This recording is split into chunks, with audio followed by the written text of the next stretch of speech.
Hello students, ये LLB 4th semester का evidence का क्वेश्चन पेपर।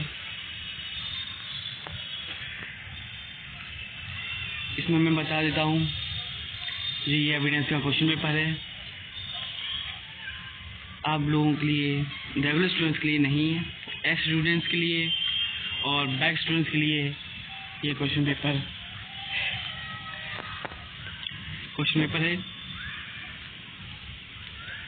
इसमें सिर्फ बैक और स्टूडेंट्स ही ये पेपर देंगे। जो रेगुलर स्टूडेंट्स हैं वो अपना नया लॉ का जो पेपर है वो देंगे। तो ये क्वेश्चन पेपर उन्हीं के लिए है।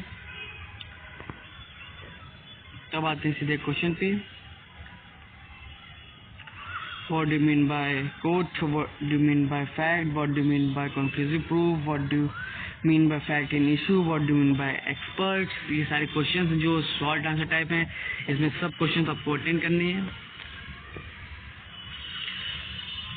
जो नेक्स्ट क्वेश्चन है, what do you mean by oral evidence? What do you mean by hearsay evidence? What do you mean by leading questions? What do you mean by hostile witnesses? What do you mean by burden of proof?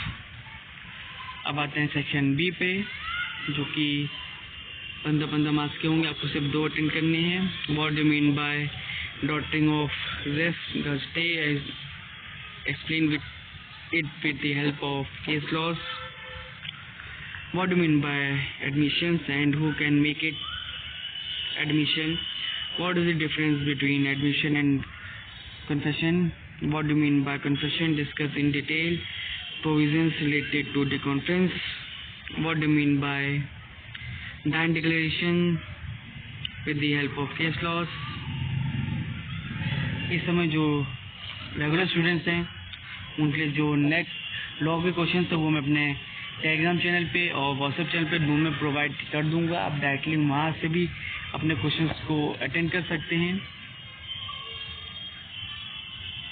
Section C, what do you mean by documentary evidence? What do you mean? What are the type of documentary evidence? Discuss in detail. Dotting of stopel. Next question is, what do you mean by privileged communication? Discuss about the provision of privileged communication. Next question जो है हमारा वो है discuss in detail the provisions related to the relevancy of characters. ये question हैं आपके। अगर इस क्वेश्चन पेपर को चाहते हैं तो मैं अपने टेलीग्राम चैनल पर प्रोवाइड कर दूंगा। आप डायरेक्टली वहाँ से भी डाउनलोड कर सकते हैं। Thank you guys and all the best.